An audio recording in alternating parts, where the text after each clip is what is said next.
स्वागतम वलकम सत श्री अकाल। कैसे हैं आप सभी। आप लोग देख सकते हैं इंडिया बना 4 ट्रिलियन इकोनॉमी। आप जो थंबनेल देख रहे हो, क्या ये सही है, क्या ये गलत है? अगर मैं देख सकते हो थंबनेल में लगा हुआ है, मैं साफ साफ आपको बता देता हूँ, ये फेक, एकदम फेक है। ठीक है, क्योंकि इसकी जो ऑफिशियल जो सेइंग है वो किसी भी गवर्नमेंट ऑर्गेनाइजेशन से नहीं आई है। ना बोला गया है कि भारत 4 ट्रिलियन डॉलर की इकोनॉमी बन चुका है। ठीक है, जीडीपी क्या होता है सर, नॉमिनल जीडीपी क्या है, रियल जीडीपी क्या है, इनके बारे में आज के सेशन में जानेंगे। साथ ही साथ कुछ ना कुछ आईएमएफ के बारे में और वर्ल्ड बैंक के बारे में भी आपसे डिस्कस करूंगा। अगर आप जैसे कि देखोगे तो ये यूट्यूब का एक चैनल है जो क्या कहते हैं, दावा करता है कि उसने जो दुनिया भर की जो कंट्रीज हैं उनकी जीडीपी निकालता है, तो उनमें से उसने दिखाया क्या कि 5वें नंबर पे भारत की 4 ट्रिलियन इकोनॉमी बन गई है और वो 5वें नंबर पे पहुंच गई है। किसको पीछे छोड़ दिया है? यूनाइटेड किंगडम को छोड़ दिया है ना। मगर ऐसा नहीं है, ये कोई भी ऑफिशियल डॉक्यूमेंट में अभी इस तरीके से गवर्नमेंट ने नहीं बोला है। तो हमें याद रखना है कि इस समय भारत की इकोनॉमी 3.73 ट्रिलियन है।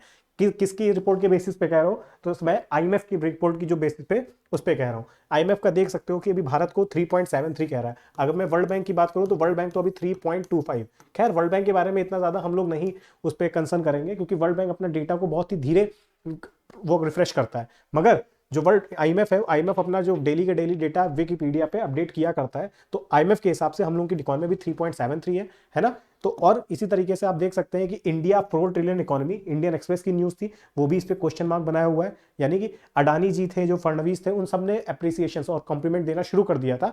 अडानी जी ने तो ट्वीट भी लिख दिया था। और इसी फोटो को, ये जो फोटो मैंने आपको दिखाई थी, इसी फोटो को उन्होंने, हाँ, इसी फोटो को उन्होंने अपने ट्विटर एक्स, जिसको आप ट्विटर को जो एक्स बोला जाता है, उन्होंने इस फोटो को रिप्रेजेंट भी किया था और उन्होंने बताया था कि देखिए भारत बन गया है। मगर ऐसा कुछ भी नहीं है। न्यूज़पेपर की कटिंग देखेंगे और नो ऑफिशियल सेइंग, है ना, नो ऑफिशियल वर्ड येट। क्या इतनी बात समझ में? तो भारत अभी 4 ट्रिलियन की इकोनॉमी नहीं बना है। Billionaire Gautam Adani and 2 union minister ने कॉम्प्लीमेंट भी और बहुत सारा अप्रिसिएशन भी दे दिया था कि भारत 4 ट्रिलियन की इकोनॉमी बनने वाला है।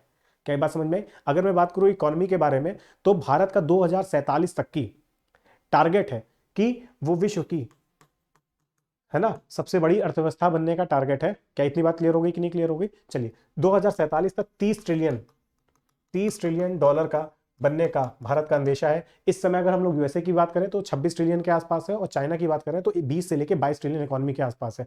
तो अगर 30 ट्रिलियन तक भारत जाता है तो यानी कि भारत वहां का उस समय अर्थव्यवस्था के तौर पर सबसे बड़ा विश्वगुरु बन जाएगा। क्या ये बात क्लियर हुई कि नहीं क्लियर हुई? अब बात आती है कि सर जीडीपी, अभी मैंने बोला जो नॉमिनल जीडीपी के मामले में, नॉमिनल जीडीपी के मामले में भारत की इकोनॉमी 3.73 ट्रिलियन है। सर जीडीपी नॉमिनल और रियल में क्या अंतर है?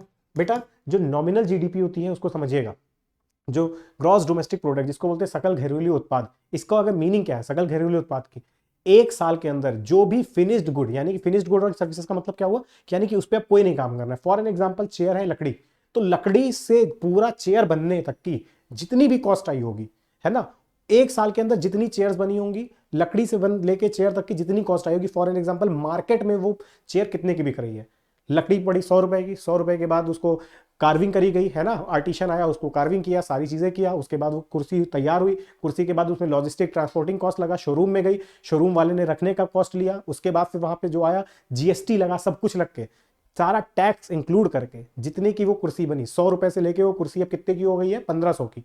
तो 1500 रुपए हमारी क्या हो गई? उस कुर्सी की जीडीपी हो गई। इसी तरीके से जितने भी उत्पाद, चाहे गुड्स हो, चाहे से उत्पाद हो, चाहे सेवाएं हो, एक साल के अंदर जितनी भी उनकी मॉनेटरी वैल्यू होती है, जितनी भी उनकी जो आर्थिक उनकी जो वैल्यू होती है, कीमत होती है, उसी को जीडीपी बोला जाता है। तो भारत की बाउंड्री के अंदर बनाए जा रहे हैं। भारत की बाउंड्री का मतलब क्या हुआ?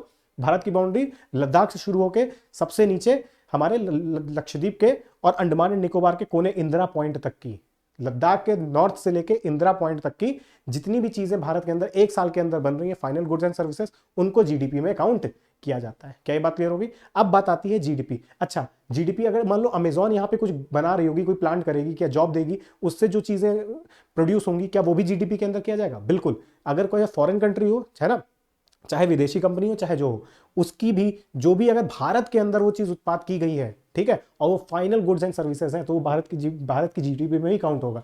अगर भारत की कंपनी कोई अमेरिका में काम कर रही है, तो अमेरिका वो भले कितना भी भारत की कंपनी फायदा उठाए, मान लो टाटा की वहां कोई कंपनी है, तो टाटा की वो जो वहां जितना भी प्रोड्यूस करेगी वो अमेरिका की जीडीपी में काउंट होगा, ना कि भारत की जीडीपी में काउंट होगा। क्या ये बात क्लियर हुई? अब बात आती है लास्ट, जो कि जीडीपी और रियल जीडीपी। बेटा जीडीपी नॉमिनल का मतलब होता है जो इन्फ्लेशन यानी कि मुद्रास्फीति को ध्यान में रखते हुए जो जीडीपी सकल घरेलू उत्पाद बताया जाता है वो होती है नॉमिनल। रियल क्या होती है? रियल में हम लोग इन्फ्लेशन को ऐड नहीं करते हैं। क्या ये बात क्लियर होगी? इन्फ्लेशन ऐड करके बताएंगे है ना तो हो जाएगी नॉमिनल, और इन्फ्लेशन को हटा देंगे तो वो हो जाएगी रियल। फॉर एन एग्जाम्पल मान के चलो 2019 के अंदर 100 बोरियां बनाई गई अनाज की, 100 बोरियां बनाई गई अनाज की, हर एक बोरी 10 रुपए की थी, तो भारत की जीडीपी 2019 में कितनी हुई है ना? 1000 के आसपास, 100 गुणे 10 1000 के आसपास हो गई। अब बात करते हैं 2020 के अंदर 150 बोरियां बनाई गई, मगर वो बोरियां 15 रुपए पर बोरी के हिसाब से थी। तो भले 150 बोरियां बना दी गई मगर कीमत बढ़ गई कि नहीं बढ़ गई? 150 गुणे 15 यानी कि 2,25,000 हो जाएगा। ठीक है, 2500 के आसपास पैसा पहुंच जाएगा, 2250 रुपए के आसपास हो जाएगा। तो पहले भारत की जीडीपी कितनी थी? 1000, अब कितनी हो गई? 2250, यानी कि 1250 की बढ़त हुई।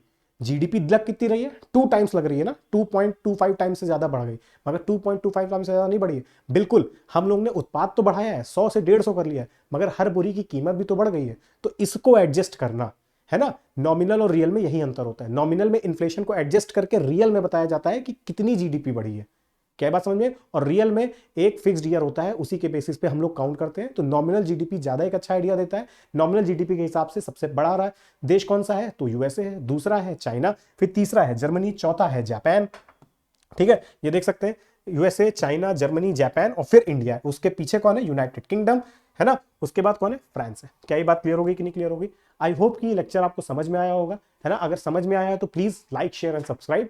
जीडीपी और जीडीपी रियल और नॉमिनल और जीडीपी कैसे काउंट करी जाती है, सारी चीजें मैंने पॉइंट्स आपके साथ डिस्कस किए। थैंक यू, जय हिंद।